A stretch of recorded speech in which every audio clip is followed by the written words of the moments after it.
Hello दोस्तों, कैसे हो। तो आज सुनोगे दूसरे अध्याय का महात्म्य।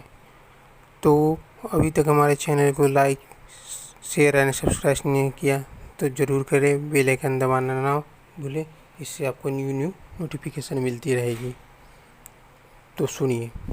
बोलो सच्चिदानंद भगवान की जय। नारायण जी बोले, हे लक्ष्मी, दक्षिण देश में एक पूर्ण नाम का नगर था। वह देव सुशर्मा नाम एक बड़ा धनवान रहता था। वह साधु सेवा करता था। एक बार एक बाल ब्रह्मचारी वहाँ आया। सुशर्मा ने तन मन से उसकी सेवा की। फिर विनती करते हुए बोला, हे संत जी, मुझे ऐसा उपदेश दो जिससे मेरा कल्याण हो और मैं मोक्ष को पद को प्राप्त करूं। तब बाल ब्रह्मचारी बोला, मैं तुझे भी गीता जी के दूसरे अध्याय का पाठ सुनाता हूँ, तू श्रद्धा से सुन। हे प्रभु, क्या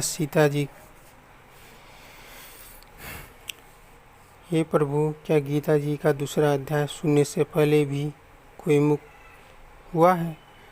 तब बाल ब्रह्मचारी ने कहा, मैं तुझे एक पुरातन कथा सुनाता हूँ। एक आयली वन में बकरियाँ चराता था। वहाँ मैं भजन किया करता था। एक दिन आयली रात में बकरियाँ लेकर घर को चला। मार्ग में एक सिंह बैठा था। एक बकरी सबसे आगे चल रही थी। उसे देखकर सिंह भाग खड़ा हुआ।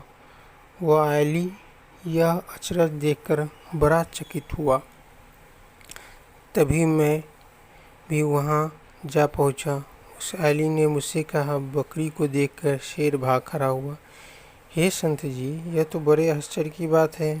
आप तो एक काले यज्ञ हैं, कृपया करके मुझे कारण बताएं। मैंने कहा, हे आयली, पिछले जन्म में यह बकरी एक डायन थी जो सुंदर पुरुषों को खा जाती थी। यह शेर पिछले जन्म में फंदक था, इसे भी डायन ने खा लिया। इस जन्म में वह डायन बकरी बनी और फंदक शेर बना।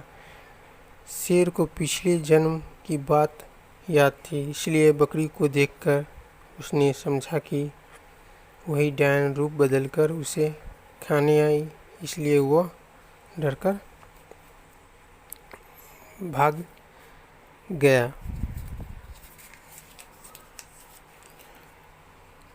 सब आयली से पूछा, मैं पिछले जन्म में कौन था? मैंने कहा, तू चंडाल था।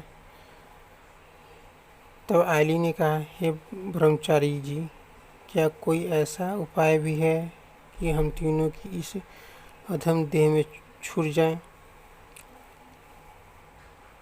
तब हे सुशर्मा, मैंने उन्हें श्री गीता जी के दूसरे अध्याय का श्रवण कराया, जिससे वो उसी समय आकाश में विमान आए और उन सब को बैठाकर वैकुंठ लोक को ले गए। श्री नारायण जी ने कहा, हे लक्ष्मी जी, जो मनुष्य श्री गीता जी के दूसरे अध्याय का पढ़ता या सुनता है, वो निसंदेह मुक्ति को प्राप्त होता है। बोलो सच्चिदानंद भगवान की जय।